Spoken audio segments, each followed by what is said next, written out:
So the 2024 Belgian Numismatic Review has just come out, and within it many articles on Roman Republican coins, but most importantly, as far as I'm concerned, is an article by me and my dear friend Roberto Russo, who passed in 2013, on the coinage of Luceria and Canusium. It's a fairly long article, well, I'm going to leaf through it. First of all, it talks about the relationship to the Baron Dye's research in the 19th century and how he actually got the trick right in terms of determining the different mints from that area. And then we go through and we talk about the historical events in each individual year from 2016 to 216 to 206 BCE. Nice little diagrams showing which areas were occupied by the Romans and which by Hannibal.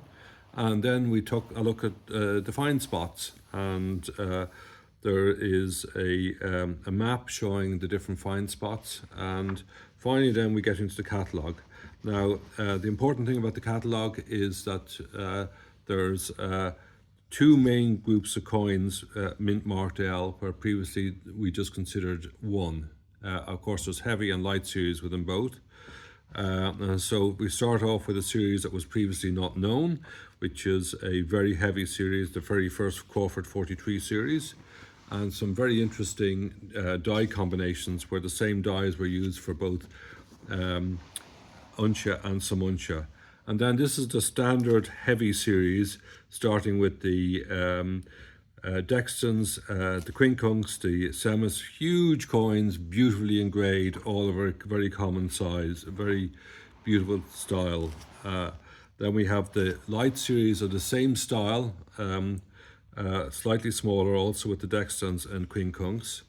And then that's it for that mint. That was the Luceria city mint. And then we believe that there was another mint probably near Herdonia, where the military camp of Quintus Fabius Maximus, the son, filius.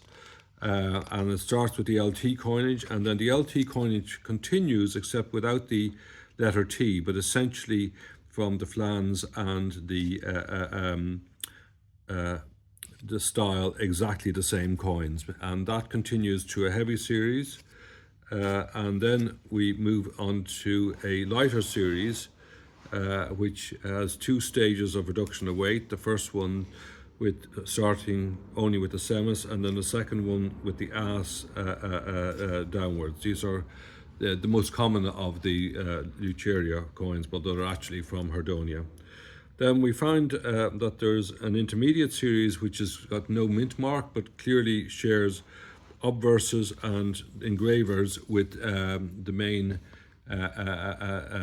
what I call the Herdonia series, but also uses reverse styles from the Q and H mint series. Then I move on to the coins with mint mark CA, and they're obviously from Canusium. Very many mint marked varieties. In fact, I have pictured here every single one except one coin which is in the Vatican I haven't yet pictured. And then some of those are anonymous, and then there's a transitional series which has got the mint marks P and L, which I believe are related to a CA, and I show all three examples, but believe there's also some smaller denominations. Then I go on to the main P denomination mint mark coins, which again have the Dextons and Quintus and many mint mark varieties. And they're a little bit lighter than all the previous coins, and we believe that they were struck closer to Canusium rather than to Luceria. And finally we have some Emer-gency coins which clearly are related to style to the P and the CA coins. Probably by this point we're talking about the actions about the years 210 to 208.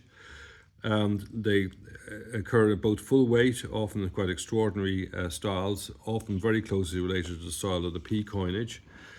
Often hover strikes, some of them very heavy sometimes.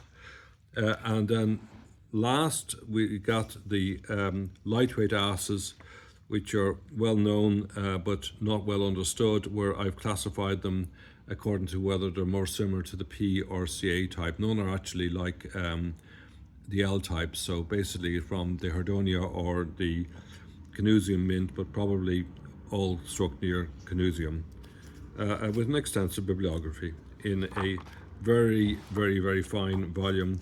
And I must thank the Belgian Institute, Francois de Calotet and others for producing a superb piece of work. Thank you.